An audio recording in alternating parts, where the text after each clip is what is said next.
My name is Audrey Emrine Beardsley. I'm an associate professor at Arizona State University, and at ASU we have developed a show titled Inside the Academy, during which we interview some of the top educational researchers and scholars in the field of education.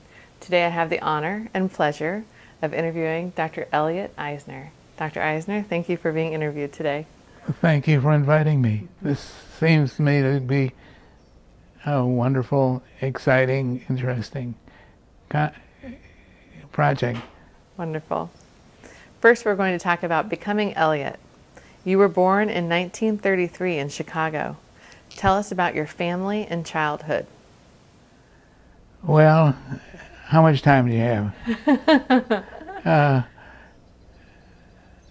Born in 1933, that makes me 79. Good. I was never good in math. I had a mother and a father, and a brother, and a family that lived in Chicago. And my father ran a grocery and a store that sold vegetables and things of that kind. So it wasn't a wealthy family. It wasn't a poor family either. And one of the interesting things is that if you ask somebody who lives in a neighborhood that's quite modest, has limited income, they're likely to say that they're middle class. Because we define ourselves in relation to other people. And if people around the neighborhood are of the same class by definition as you, then you take that as a norm. So that's what happened with my family. And the most significant experience during my childhood was the realization that I had some ability in the visual arts as someone who made pictures.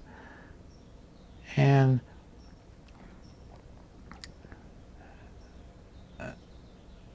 the pictures that I made at that time were initially made by my cousin Ethel, who used to make drawings in the apartment that we occupied. She was good in art, and I used to copy her images. And in copying her images, I got praise and rewarded. So drawing for me was a source of accomplishment.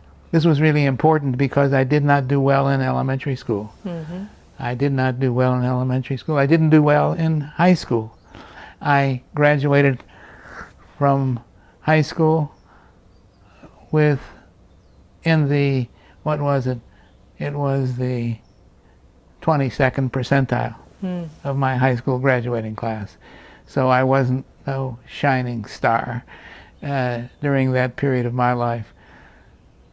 But we had a family that was warm, interacted a lot, argued a lot. That's important. Argued a lot. I remember my father engaged in an argument with a member of another family, and they were over the house, the apartment I should say, because it wasn't the house. And my mother would listen to this debate going on in the other room, and she'd say, "Louis, stop arguing." And he would respond, "Eva, I'm not arguing, I'm discussing."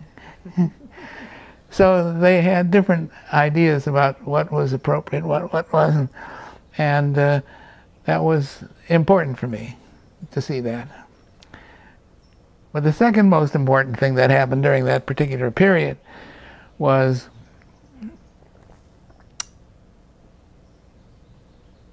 Miss Eva Smith, my third grade elementary school teacher, noticed that I made nice drawings.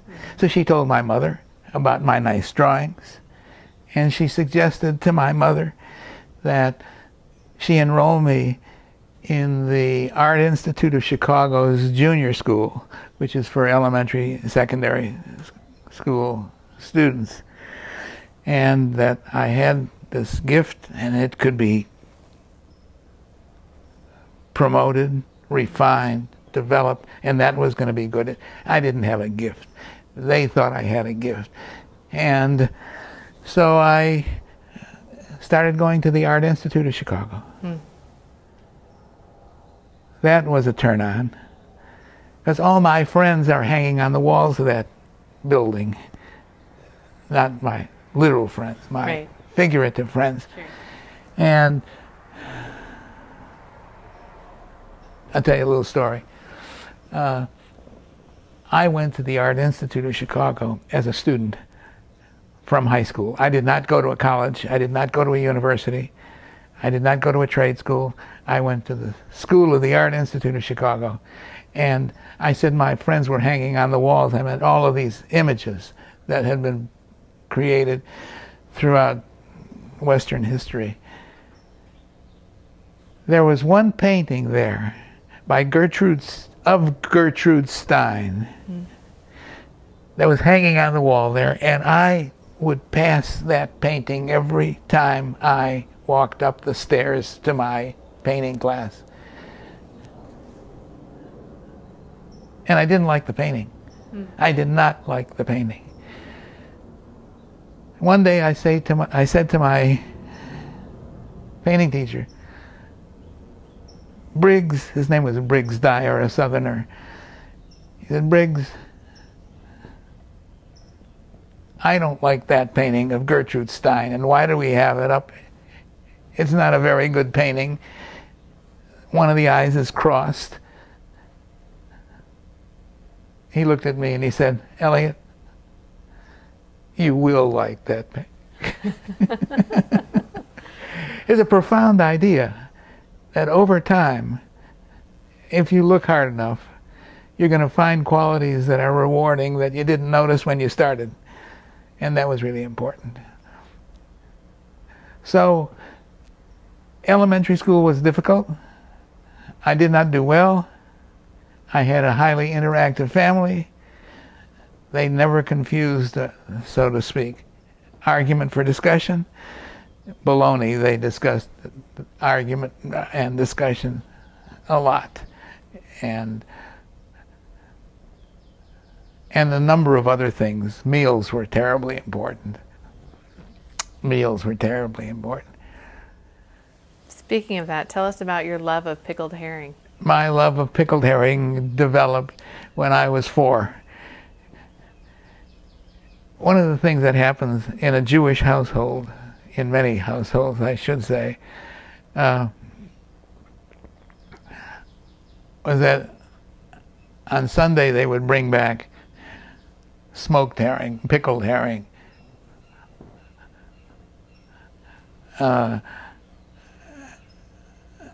various types of vegetables, etc. Good bread, and we would all gather around, eat it, and talk. And it's something that I miss. We don't have that here in beautiful California.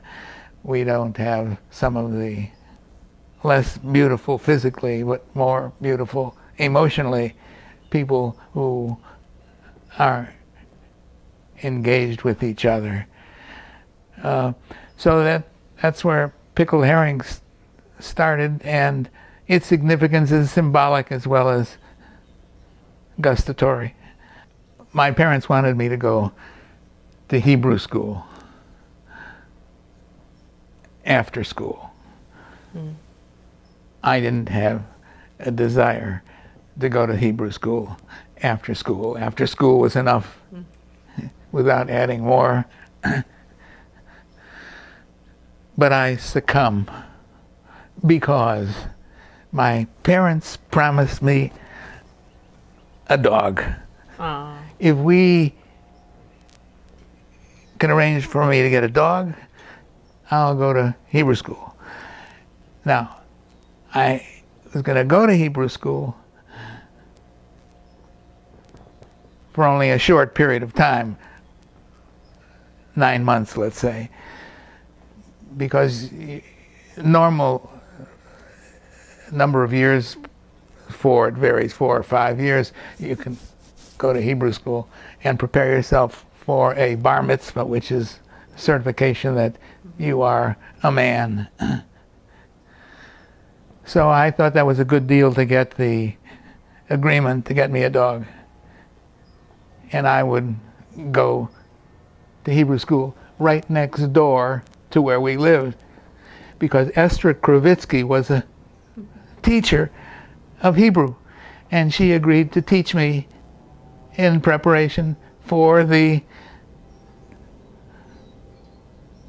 ceremony. And I was coming up the back stairs of the building in which we lived, so I was at that time 12 or 13. And Mrs. Lewison, who lived on the second floor, we lived on the third, she was the owner of the building. So I'm coming up the stairs, and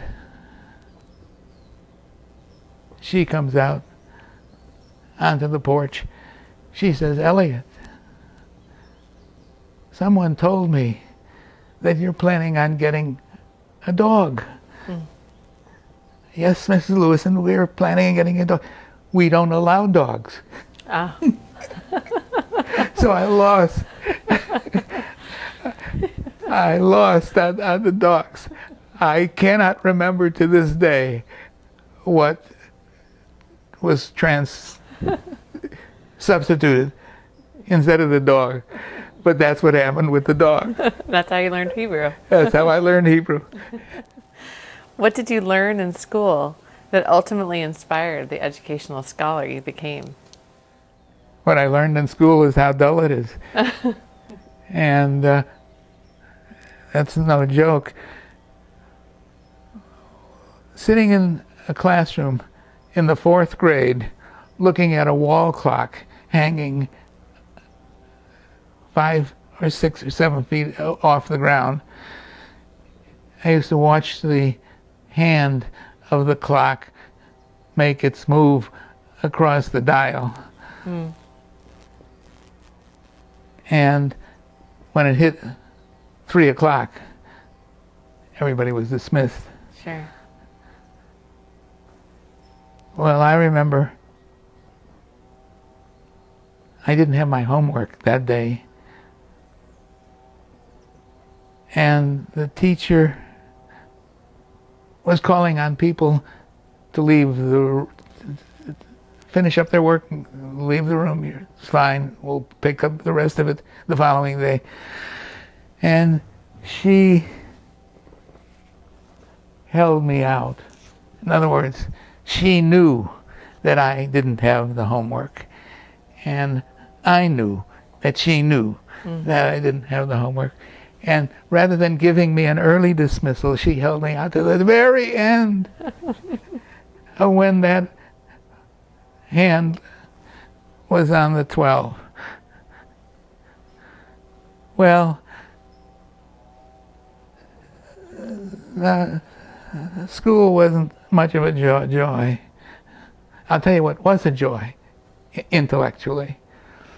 What was a joy intellectually was in being engaged in the debates and discussions and arguments and emotion and ideas that people in my family had.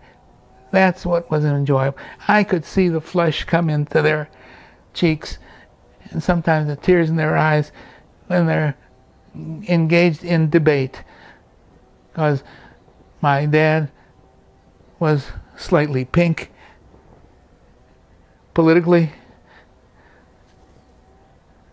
He'd make a strong socialist. was concerned with social justice, concerned with other people's well-being as well as his own. He was the vice president of a union. So he was into it. And that taught me a lot. To see people talking about labor issues and equity and income, fairness, taught me that you can get excited about these things. And that in settings in which you can get excited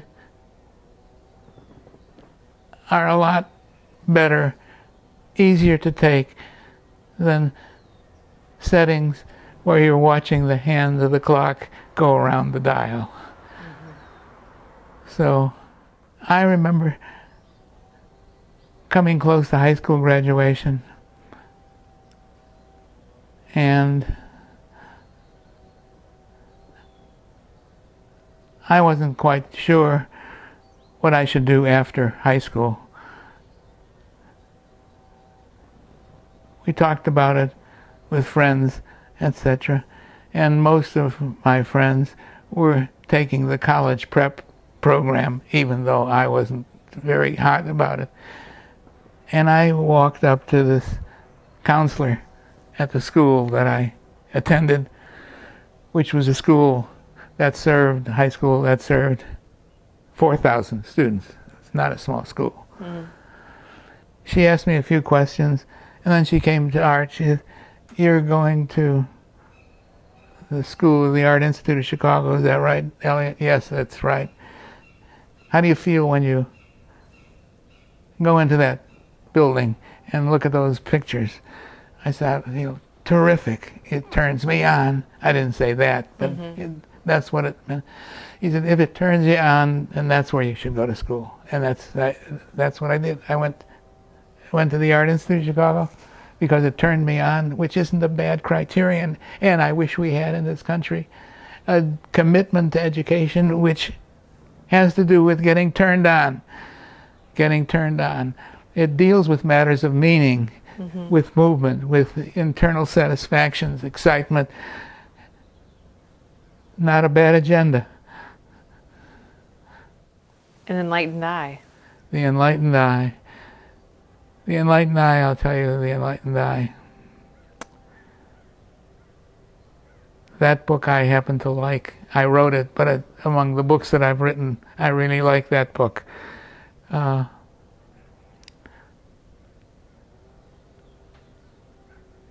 One of the ideas that I've developed for the field of education and other social sciences has to do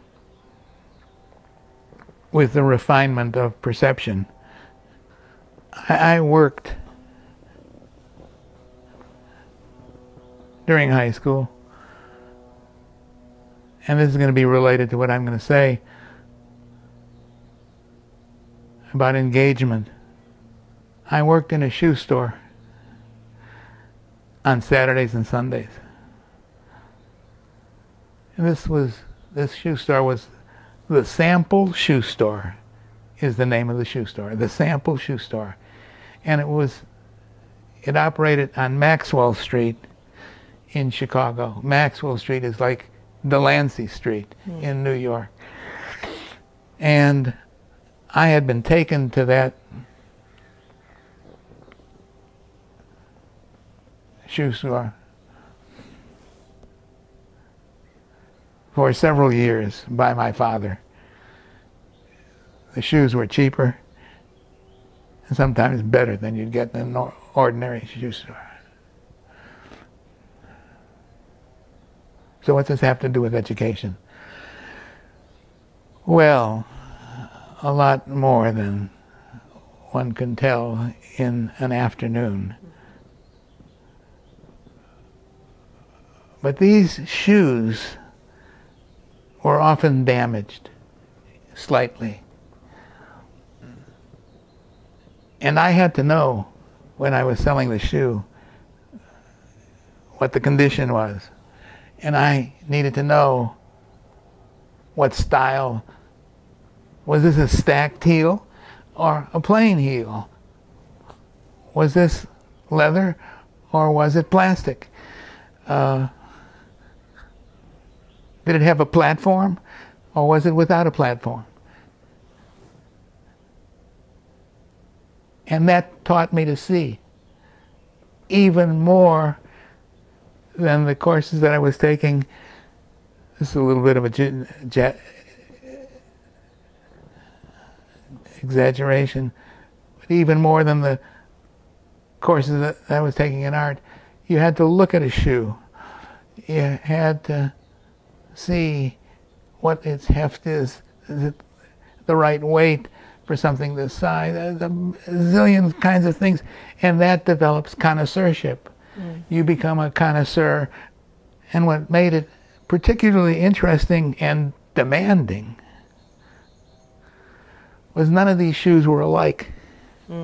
This was not Tom McCann, you know, where you have one style of shoe which covers the whole population of shoes. You had to pick out a shoe of which there might only be one of its style in that shoe store. And I only worked in the weekend, as I mentioned, but during the week they sold shoes. Now, when you're selling shoes, you got to know where they are. If you got a platform shoe in green, you need to know where it is, and where I had to remember is where it was last week. It might not be there. They don't sell all the shoes in 1 week. My problem was that box up in the corner of the room. There's a green platform ladies shoe, and I go up there, pull it out. There might or there might not be. So you really have to think of it, get the memory going. Connoisseurship is looking for subtleties that have some significance regarding the function or form of the object being addressed. And in shoe selling, certainly at the Sample Shoe Store in Chicago,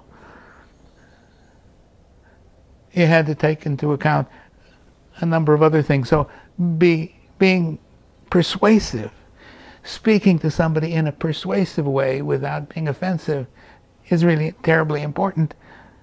Connoisseurship, criticism in the sense of broadening sense, not negative. Sure. Emerged out of that field. So your friend Larry Cuban recalls a story about your dating while you were a teenager and the embarrassing moment you had at the end of the evening. Do you recall what happened? I wish I did. But I do not know which girl he's talking about. Oh, maybe that's the story in itself. Maybe that's the story in itself. Go to the next blank. Okay. So you then attended college at Roosevelt University in Chicago and ultimately earned your bachelor's degree in art and education. Tell us about that. Roosevelt University was a liberally oriented university that made it possible for people in the course of 3 or 4 years to get a bachelor's or master's degree. Well, it dawned on me late in my career that it would be a good idea to try to get a bachelor's degree, and Roosevelt seemed to be the place to do it. So I went to Roosevelt, and while I was teaching at the Francis Parker School in Chicago, which is a high-powered private school, it dawned on me that I could do more. So I looked around and found the University of Chicago actually, before Chicago, I went to IIT, Illinois Institute of Technology. Mm-hmm.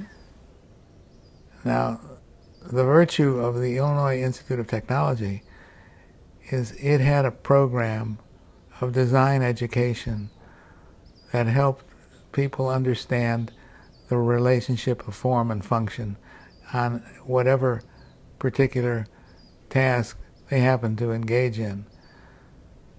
So I went to Illinois Institute of Technology to get a master's degree while I was taking courses at Roosevelt University to have a bachelor's degree.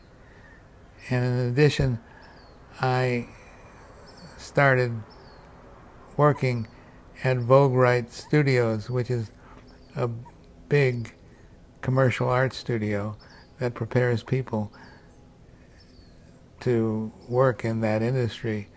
I had a very mindfully simplistic job. It was to make very small line drawings with black India ink of the inside zipper of men's coats. So I was making these drawings, and it dawned on me,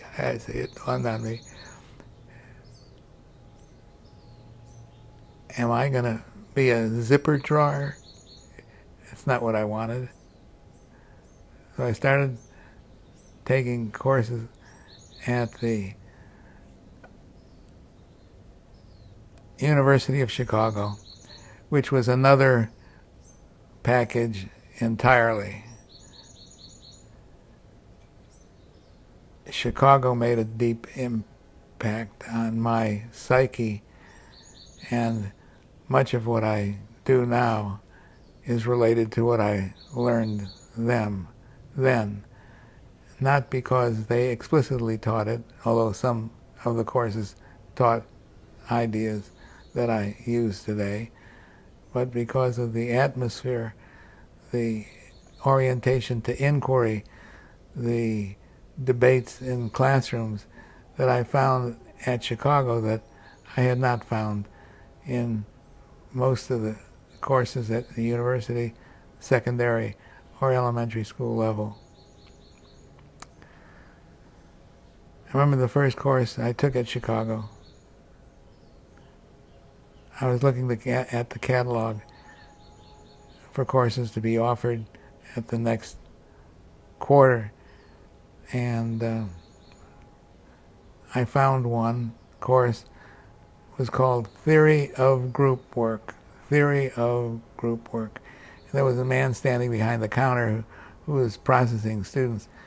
And I said, excuse me, this course, Theory of Group Work, who's it taught by? And is it any good? He says, oh, it's very good. You'd probably enjoy it. I said, well, what do they do there? He said, well, they look a lot, and they talk a lot, and they reason a lot, and that's a good reason for going. And it's taught by a man by the name of Bruno Bettelheim. Now, Bruno Bettelheim at that time was among the world's most prominent child psychoanalysts. And so here I was, sitting in a classroom of 20 people around an oval table discussing ideas that came from Germany mostly. And there's a story that I hope it's not too risque, but I'll tell it to you anyhow, and you can decide what you want to do. It's in. The course met, and Bruno would walk down from the orthogenic school on the campus of the university to his classroom in Judd Hall, which is the education building. And he'd come in He wore very thick glasses. He had been in the concentration camp for a year and a half. And he walks up to the table and he starts talking about meaning and about children and about what it means to be a boss, what it doesn't mean to be a boss. Very psychoanalytic. And he notices there's a woman in the back of the room eating something.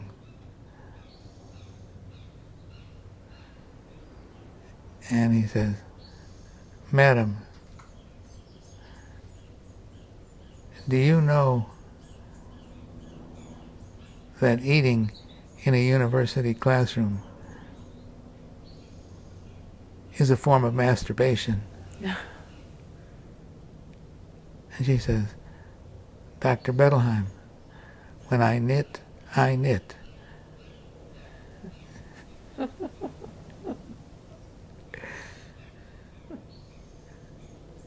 The implication being, when I'm busy in other ways. That's the first line of this book.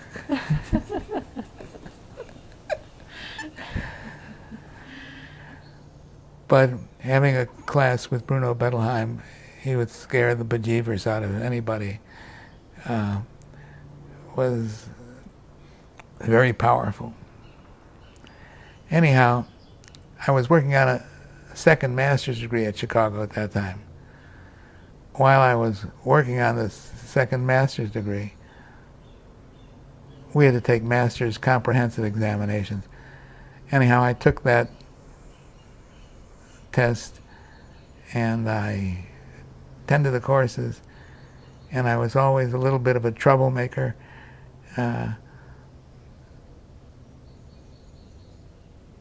And I got a note from a professor